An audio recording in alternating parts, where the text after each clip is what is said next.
Chapter 15 Naradya Kirtan Paddhati. Mr. Cholkar's Sugarless Tea. Two Lizards. The readers may remember that mention was made in the 6th chapter regarding the Ramnavami festival in Shirdi, how the festival originated and how in the early years there was a great difficulty in getting a good Haridas for making Kirtan on that occasion, and how Baba permanently entrusted this function, Kirtan, to Das Ganu, and how he has been doing it successfully ever since. Now, in this chapter, we shall describe the manner in which Das Ganu was and has been still making the Kirtan. Naradya Kirtan Paddhati. Generally, our Haridasas, while making the Kirtan, wear a gala and full dress.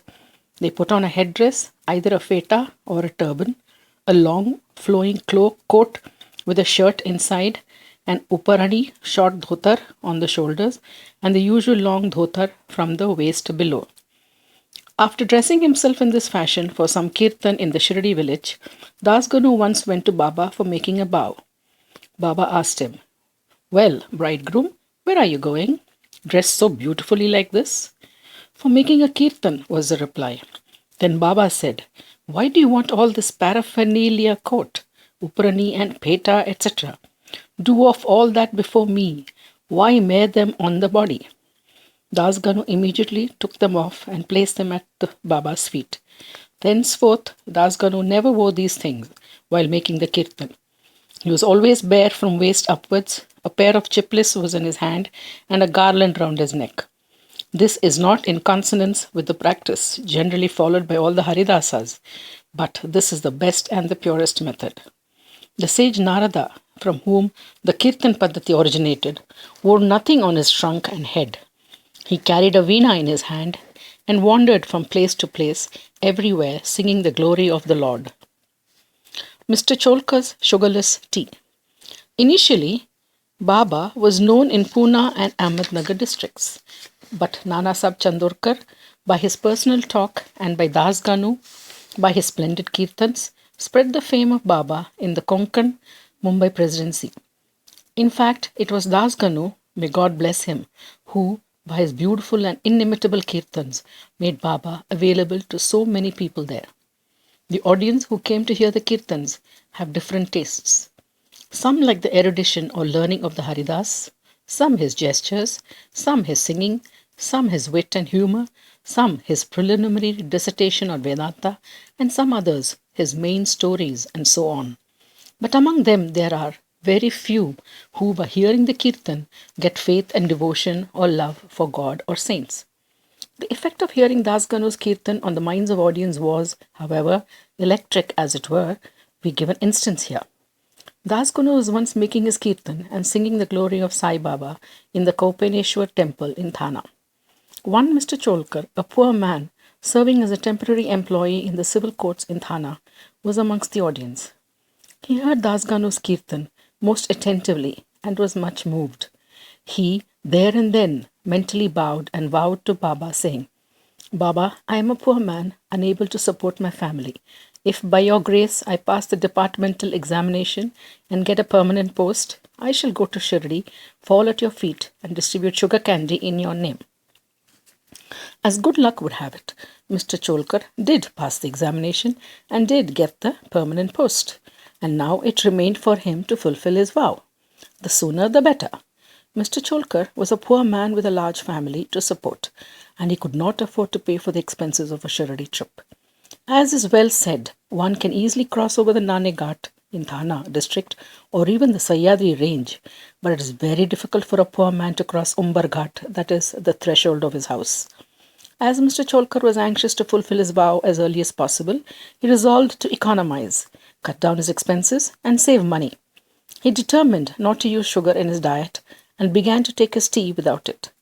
After he was able to save some money in this way, he came to Shirdi, took Baba's darshan, fell at his feet, offered a coconut, distributed it with a clean conscience along with sugar candy as per his vow, and said to Baba that he was so much pleased with his darshan and that his desires were fulfilled that day.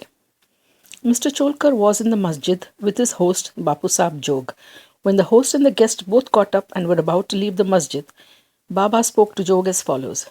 Give him, your guest, cups of tea, fully saturated with sugar. Hearing these significant words, Mr. Cholkar was much moved. He was wonderstruck. His eyes were bedewed with tears, and he fell at Baba's feet again. Mr. Jog was also curious about this direction regarding the teacups to be given to his guest.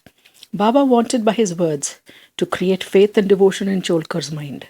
He hinted, as it were, that he got the sugar candy as per his vow, and that he knew full well his secret determination not to use sugar in his diet.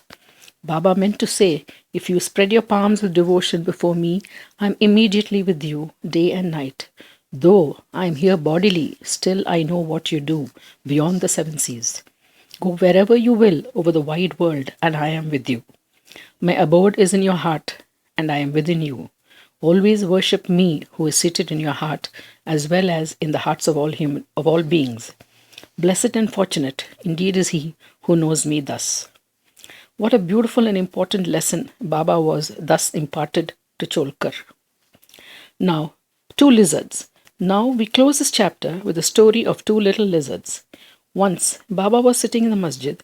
A devotee sat in front of him when a lizard ticked. Out of curiosity, the devotee asked Baba whether the tick-ticking of the lizard signified anything, was it a good sign or a bad omen. Baba said that the lizard was overjoyed as her sister from Aurangabad was coming to see her. The devotee sat silent, not making out the meaning of Baba's words. Immediately, a gentleman from Aurangabad came on horseback to see Baba. He wanted to proceed further, but his horse would not go as it was hungry and wanted grams. He took out a bag or pouch of grams from his shoulders to bring grams and dashed it on the ground to remove dirt. A lizard came out therefrom and in the presence of all climbed up the wall. Baba asked the questioner devotee to mark her well. She at once went strutting to her sister. Both sisters met each other after a long time, kissed and embraced each other, whirled around and danced with love. Where is Shirdi and where is Aurangabad? How should the man on horseback come there from Aurangabad with the lizard?